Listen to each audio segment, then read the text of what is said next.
आप सीजेपी के प्रवक्ताओं पर, हमारी टीम पर अगर इस तरह के झूठे आरोप लगाएंगे तो या तो आपके पास उनका प्रूफ होना चाहिए, वरना अगली मुलाकात सीधे आपसे कोर्ट में होगी। उसने बाकायदा मयंक को भेजा है भारत विरोधी नारे लगाने के लिए, हमारे आंदोलन को खराब करने के लिए। A complaint was already filed against Abhijit Iyer Mitra and Mayank for the anti national statements that were given on record. आंदोलन को दबाने की कोशिश करते हैं, आंदोलन इनसे दबा नहीं तो हमारे खिलाफ उल्टी सीधी बातें की गई, वो भी लोगों ने जब नहीं स्वीकारी तो ये लोग वायलेंस फैलाने की कोशिश कर रहे हैं। समय पहले एक पॉडकास्ट में सौरव दास पर लगातार गलत आरोप लगाए गए, सौरव के घर को लेकर मिस इन्फॉर्मेशन फैलाई गई और उसी मिस इन्फॉर्मेशन के कारण आज सुबह कई यूट्यूबर्स,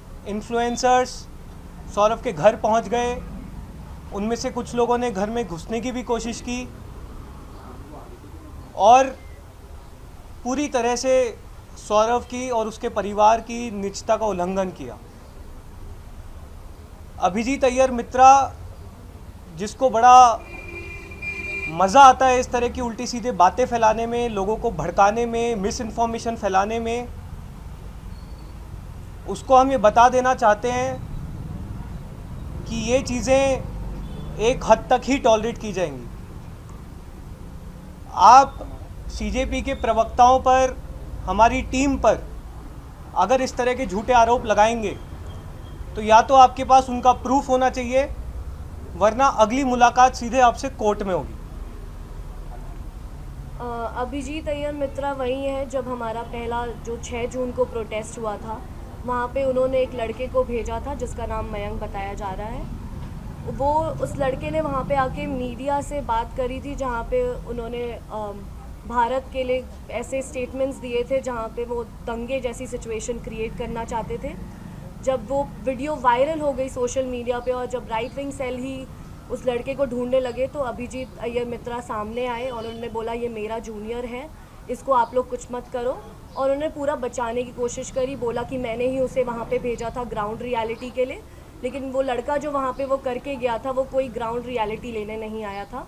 उसके अगेंस्ट हमने दिल्ली पुलिस में अभिजीत अय्यर मित्रा और उस लड़के के अगेंस्ट एक कंप्लेंट फाइल करी थी कि वो FIR रजिस्टर करे under various sections of BNS भारतीय न्याय संहिता, जो कि अभी तक दिल्ली पुलिस ने नहीं करी है लॉन्च।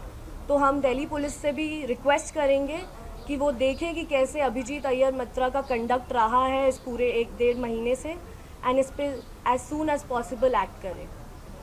तो जो दिल्ली पुलिस 15-15 साल के बच्चों को परेशान कर रही है, उसी दिल्ली पुलिस से निवेदन है कि अभिजीत अय्यर मित्रा के खिलाफ जो हमारी कंप्लेंट लॉन्च की गई थी, जहाँ पे उसने बाकायदा मयंक को भेजा है भारत विरोधी नारे लगाने के लिए, हमारे आंदोलन को खराब करने के लिए, उसके खिलाफ सही धाराओं में FIR दर्ज की जाए।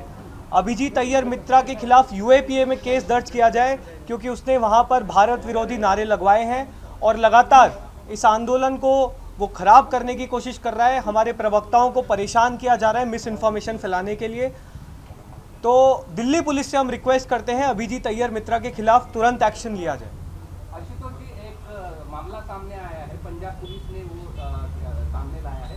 उनका कहना ऐसा है कि 9 लोगों को उन्होंने गिरफ्तार किया है। इसमें 8 लोग जंतर मंतर पर आए थे और उनको ISI की तरफ से कोई प्रशिक्षण दिया गया था और उनके पास से बंदूकें और वाटर बॉम्ब बरामद किए गए हैं और जंतर मंतर में कुछ मतलब हादसा करवाने का उनका प्लान था। नहीं, अगर वो लोग जंतर मंतर पे पहुंचे तो ये तो बहुत बड़ा सेंट्रल एजेंसीज़ का सिक्योरिटी फेलियर है। अगर आप देश के इतने सेंटर में जहाँ पर एक बहुत पीसफुल प्रोटेस्ट हो रहा है, वहाँ पे इस तरह के लोग अगर पहुँच गए तो ये तो बहुत बड़ा इंटेलिजेंस फेलियर है। इस मामले में तो गृह मंत्री को आकर सफाई देनी चाहिए, तमाम सिक्योरिटी एजेंसीज़ को आकर सफाई देनी चाहिए।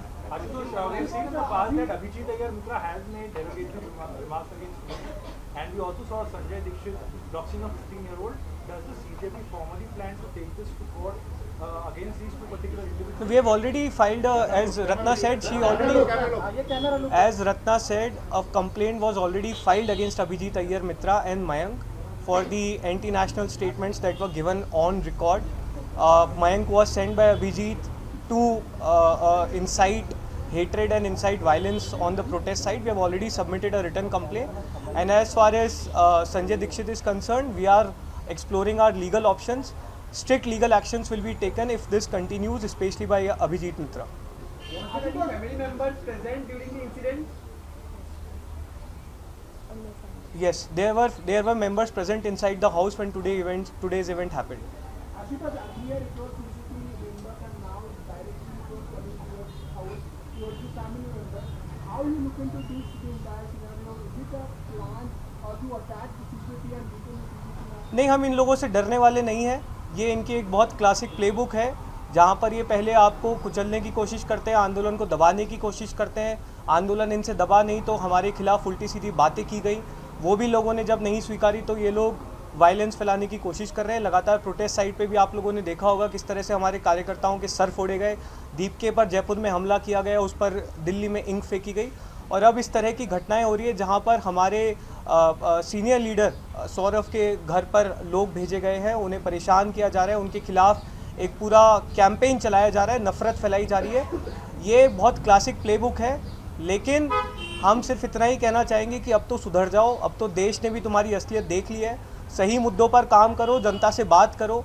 अगर अभी भी अपनी एनर्जी सिर्फ और सिर्फ हिंसा फैलाने में, झूठ फैलाने में लगाओगे तो तुम्हारी बची कुछ इज्जत भी इस देश की जनता में खत्म हो जाएगी। Are you positive that the Delhi police will look into it, given their track record in such cases when they have gone after you? No, the Delhi police needs to answer this. It's almost been already a month and a half since the written complaint was given against Abhijit Mitra. So I am not sure why is Delhi police sleeping on that complaint. They need to register an FIR. This is a very serious issue. Anti-national statements were raised by someone who was sent by Abhijit. Has Saurabh left for Delhi? No, he's very much here. He's very much here. He's, of course, as you can imagine, he's disturbed by what happened today morning. He's really concerned about the security of his family, and so are we. But we want to make this clear, हम इनसे डरने वाले नहीं हैं। इस तरह की हरकतों से आप इस देश की जनता में गुस्सा और बढ़ा रहे हैं, और देश की जनता अगर एक बार गुस्से में आ गई तो फिर आपकी सरकार की बची कुछ इज्जत भी खत्म हो जाएगी। इसमें पश्चिम बंगाल में भी एक आदमी को अरेस्ट किया गया है, और पश्चिम बंगाल पुलिस ने कहा है कि उसको जंतर मंतर में जाकर पुलिस का ड्रेस पहनकर कैसा घूमा जाए, इसका भी उसको प्रशिक्षण दिया गया था। मतलब जैसे पंजाब पुलिस ने भी कार्रवाई की थी, वैसे पश्चिम बंगाल पुलिस ने भी कार्रवाई की है। क्या लगता है, ये सब साजिश है या नहीं, बिल्कुल। अगर इस तरह की चीज़ें जंतर मंतर पर हुई हैं तो ये बहुत बड़ा सिक्योरिटी फेलियर है। अगर सेंट्रल दिल्ली में इतनी पीसफुल प्रोटेस्ट चल रही है, वहाँ पे इस तरह के एलिमेंट्स पहुँच गए हैं, तो आप ये सोचिए कि देश की नेशनल सिक्योरिटी के लिए कितना बड़ा खतरा हो सकता है। तो बिल्कुल से इस मामले में होम मिनिस्टर को, प्राइम मिनिस्टर को आकर सफाई देनी चाहिए कि इस तरह के कौन से एलिमेंट्स थे जो जंतर मंतर तक पहुँचे और सरकार ने उनके खिलाफ फिर आगे क्या कार्रवाई की है।